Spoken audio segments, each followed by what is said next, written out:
Hi friends, welcome to Anu style corner. Chicken liver కందనకాయ fry నేను ఎలా చేస్తానో చూసేయండి. ఈ ఫ్రై చాలా టేస్టీగా ఉంటుంది, అలాగే ఈజీగా కూడా చేసుకోవచ్చు.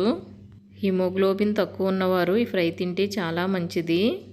ఇప్పుడు ఇంకా ప్రాసెస్ ఏంటో చూసేద్దాము. నేను ఒక అరకిలో లివరు కందనకాయలు కలిపి తీసుకున్నాను, అంటే రెండు కలిపి అరకిలో తీసుకున్నాను. వీటిని చిన్న చిన్న ముక్కలుగా కట్ చేసుకుని శుభ్రంగా కడిగి ఉంచుకోవాలి. ఇప్పుడు ఇందులోకి ఒక టీ స్పూన్ సాల్ట్, ఒక టీ స్పూన్ కారం, కొద్దిగా పసుపు, ఒక టీ స్పూన్ గరం మసాలా, అలాగే ఒక టీ స్పూను అల్లం వెల్లుల్లి పేస్టు వేసుకోవాలి. ఒక టేబుల్ స్పూను ఆయిల్ కూడా వేసుకొని ఈ మిశ్రమం అంతా బాగా కలిసిలా కలుపుకోవాలి. ఇలా కలపడం వలన ఈ కందనకాయలకి లివర్కి ఉప్పు కారం మసాలా బాగా పట్టి టేస్ట్ చాలా బాగుంటాయి. ఇలా కలిపిన తర్వాత దీనిపైన మూత పెట్టి ఒక 1 అవర్ పాటు ఫ్రిడ్జ్లో పెట్టుకోవాలి. మ్యాగ్నేట్ చేసిన వీటిని 1 అవర్ ఫ్రిడ్జ్లో పెట్టడం వలన ఇవి తొందరగా ఉడుకుతాయి. 1 అవర్ తర్వాత స్టవ్ ఆన్ చేసి స్టవ్ మీద కడాయి పెట్టుకొని 3 టేబుల్ స్పూన్ల ఆయిల్ వేసుకోవాలి. ఆయిల్ వేడెక్కిపోయిందండి. ఇప్పుడు ఇందులోకి కొద్దిగా జీలకర్ర, 2 ఎండుమిర్చి ముక్కలు, అలాగే కొంచెం జీడిపప్పు వేసుకుని వేపించుకోవాలి. కరివేపాకు కూడా వేసుకోవాలండి. ప్రస్తుతానికి నా దగ్గర కరివేపాకు లేదు, అందుకని వేయడం లేదు. జీడిపప్పులు వేగిన తర్వాత లివరు కందనకాయ మనం మ్యాగ్నేట్ చేసుకున్న మిశ్రమం ఉంది కదండి, అది ఇందులో వేసేసుకోవాలి. ఈ ప్రాసెస్ అంతా స్టవ్ సిమ్లో పెట్టుకుని చేసుకోండి. ఇప్పుడు గరిటె తీసుకుని ఈ మిశ్రమం అంతా ఆయిల్లో కలిసిలా కలుపుకోవాలి.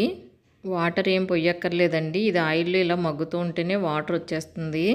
ఇవి ఇలా ఉడుకుతున్నప్పుడే ఇందులోకి ఒక ఉల్లిపాయ సన్న సీలికలుగా చేసుకుని, అలాగే 2 పచ్చిమిర్చి ముక్కలు కట్ చేసుకుని ఇందులో వేసుకోవాలి. ఇలా ఉల్లిపాయలు వేయడం వలన కొద్దిగా గ్రేవీ వచ్చి టేస్ట్ చాలా బాగుంటుంది. ఇప్పుడు దీనిపైన మూత పెట్టేసి ఒక 2-3 మినిట్స్ ఇలా వదిలేయండి. స్టవ్ సిమ్లోనే ఉంచాలి. ఇలా మూత పెట్టడం వలన ఇందులో ఉన్న వాటర్ వచ్చి ముక్కలు బాగా మగ్గుతాయి. ఒకసారి మూత తీసి చూద్దాము. చూడండి ఎంత వాటర్ వచ్చిందో. ఒకసారి గరిటెతో కదిపి మళ్ళీ మూత పెట్టుకొని ఇలా మూత పెట్టుకుంటూ కదుపుకుంటూ ఈ వాటర్ అంతా మగ్గే వరకు మగ్గబెట్టుకోవాలి. ఈ ప్రాసెస్ అంతా స్టవ్ సిమ్లోనే పెట్టుకొని చేసుకోవాలి. ఈ ఫ్రై చాలా బాగుంటుందండి. పిల్లలు కూడా చాలా ఇష్టంగా తింటారు. వాళ్ళకి కూడా బలమైన ఆహారం ఇది.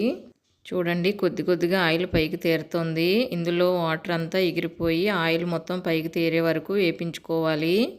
ఆయిల్ పైకి తేరి ముక్కలు ఆయిల్లో వేగడం వలన ఫ్రై చాలా టేస్టీగా ఉంటుంది. ఇలా వేగితే సరిపోతుందండి. ఇంకా స్టవ్ ఆపేస్తాను. ఇప్పుడు ఇందులోకి కొద్దిగా కొత్తిమీర చల్లుకుంటే ఇంకా టేస్ట్ చాలా బాగుంటుంది. చూశారు కదండి ఎంత ఈజీగా చేసుకోవచ్చో చికెన్ లివర్ కందనకాయ ఫ్రై. మీరు కూడా ఒకసారి ట్రై చేయండి, చాలా ఈజీగా ఉంటుంది. ఈ ఫ్రైకి సాంబార్ కాంబినేషను చాలా బాగుంటుందండి, అందుకని నేను సాంబార్ కూడా చేశాను. మీకు ఈ వీడియో నచ్చితే లైక్ చేయండి, షేర్ చేయండి, అలాగే మా ఛానల్ని సబ్స్క్రైబ్ చేసుకొని మాకు సపోర్ట్ ఇవ్వండి. మరో మంచి వీడియోతో మళ్ళీ కలుద్దాము. Thank you for watching.